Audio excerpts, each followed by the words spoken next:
Welcome to ప్రజాగాలం. నేను మీ దండుపాటి కోటేశ్వరరావుని.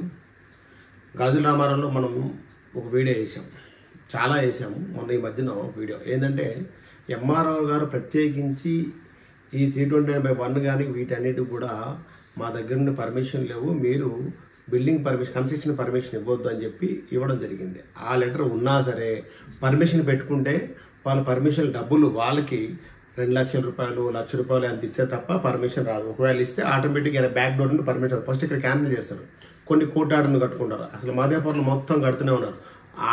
ఎవరికైతే town plan TP office ఉన్నారో వాళ్ళకి డబ్బులు ఇవ్వకపోతే 4 రంధ్రాలు పెట్టి తీసుకొని వెళ్ళిపోతారు. వాళ్ళు పైసలు ఇస్తే మనకు పర్వాలేదు, కానీ మిగతా అన్నీ జరుగుతూనే ఉన్నాయి. ఎందుకు చెప్తున్నా అంటే డబ్బులు ఇచ్చినా G+2 పర్మిషన్ ఉన్నా వాళ్ళకి డబ్బులు లేదని చెప్పి డిమాలిషన్ చేశారండి. చూపిస్తాను చూడండి, ఇది ఎక్కడో కాదు, ఇక్కడే మన దగ్గరే. అన్ని అనుమతులు ఉన్నా కూడా లంచం ఇవ్వలేదని ఇల్లు కూల్ చేసిన GHMC సిబ్బంది.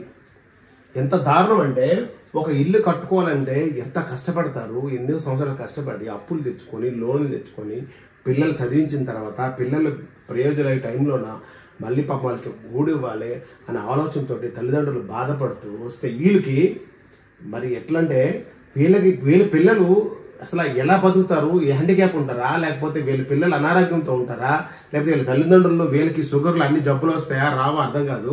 ఇంత దరిద్రమైన ఉంటామడా.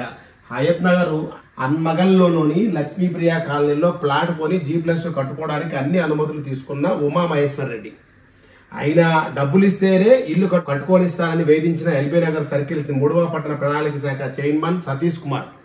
ఈ మళ్ళా అంటే కమిషనర్లు, టౌన్ ప్లానింగ్ కమిషనర్లు, టౌన్ ప్లానింగ్ అధికారులు తప్ప దాంతో పాటు ఈ చైర్మన్లు కొన్ని రోజుకి కనీసం 50,000 రూపాయలు కూడా ఇంటికి తీసుకెళ్తే వెళ్ళలేదు.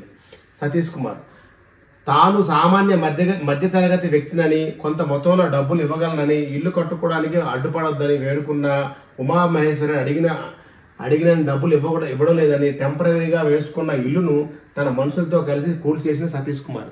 అంటే ఇప్పుడు సస్పెండ్ చేయడానికి ఈయన చైర్మన్, పర్మనెంట్ వాడు కాదు, క్యాజువల్ లేబర్. ఈయన సస్పెండ్ చేస్తే ఏమొస్తుంది, లేకపోతే తీసేస్తే ఏమొస్తుంది? ఆ ఇల్లు మొత్తానికి ఎంత పర్మిషన్ తీసుకున్నారో ఆ పర్మిషన్తో సహా ఆయన దగ్గర వసూలు చేసి కట్టించి ఇవ్వాలి. ఇలాంటి వాళ్ళందరికీ ఈ చైర్మన్లు కానీ దుందిగల్లో విపరీతంగా నడుస్తుంది. దుందిగల్ మున్సిపాలిటీలో అయితే అసలు వాళ్ళ ఇష్టం షెడ్లు ఇట్లు పర్మిషన్ లేకుండా నడిస్తే, గాజుల రామారంలో అయితే ఆ టౌన్ ప్లానింగ్ అధికారులు అంటే ఆయన ఎవరికి వినే పరిస్థితి లేదు. ఇక మొత్తం విచ్చలవిడిగా కడుతూనే ఉన్నారు.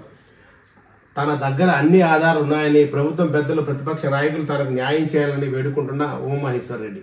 అయితే ఆయన ఏమంటారు చూడండి, ఆయన బాధ చెప్తాడు.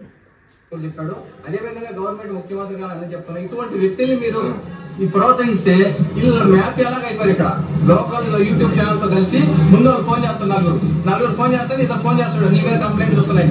కంప్లైంట్ వీళ్ళే కంప్లైంట్ ఇచ్చి వీళ్ళే మేనేజ్ చేసుకుంటున్నారు.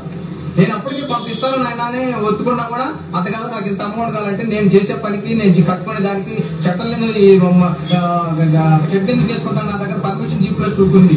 G+2 పర్మిషన్ కూడా 6 నెలల క్రితమే తీసుకున్నాను నేను. 73,000 రూపాయలు గవర్నమెంట్ కట్టా. అదేవిధంగా LRS 1,30,000 రూపాయలు ఫుల్ పే చేశా. అదేవిధంగా రిజిస్ట్రేషన్ చేసిన డాక్యుమెంట్ ఇది, రిజిస్ట్రేషన్ 1,60,000 ఖర్చు పెట్టా. అదేవిధంగా నేను పూర్తి కాకముందే షట్టర్లో కూడా నేను ట్యాక్స్ కూడా కట్టా, 24,000 రూపాయలు కట్టా.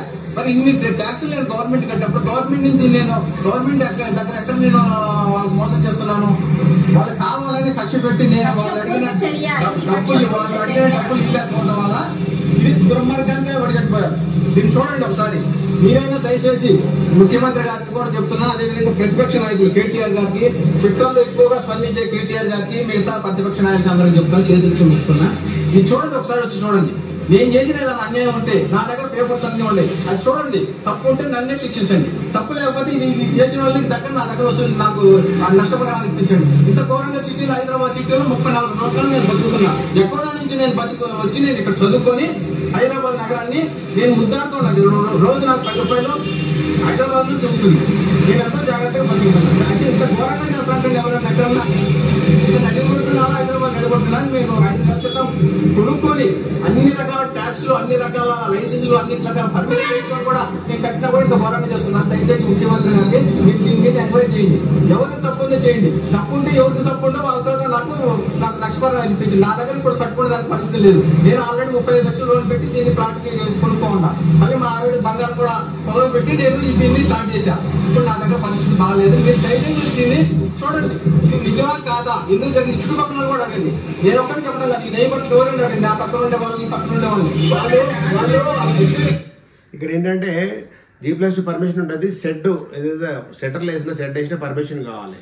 అది ఓకే. పర్మిషన్ లేకుంటే డిమాలిషన్ చేయడం కాకుండా నోటీసులు ఇవ్వాలి, దానికి చెప్పాలి. అయినా సరే 24,000 ట్యాక్స్ కూడా కట్టినా అని తీసుకుంటున్నాడు.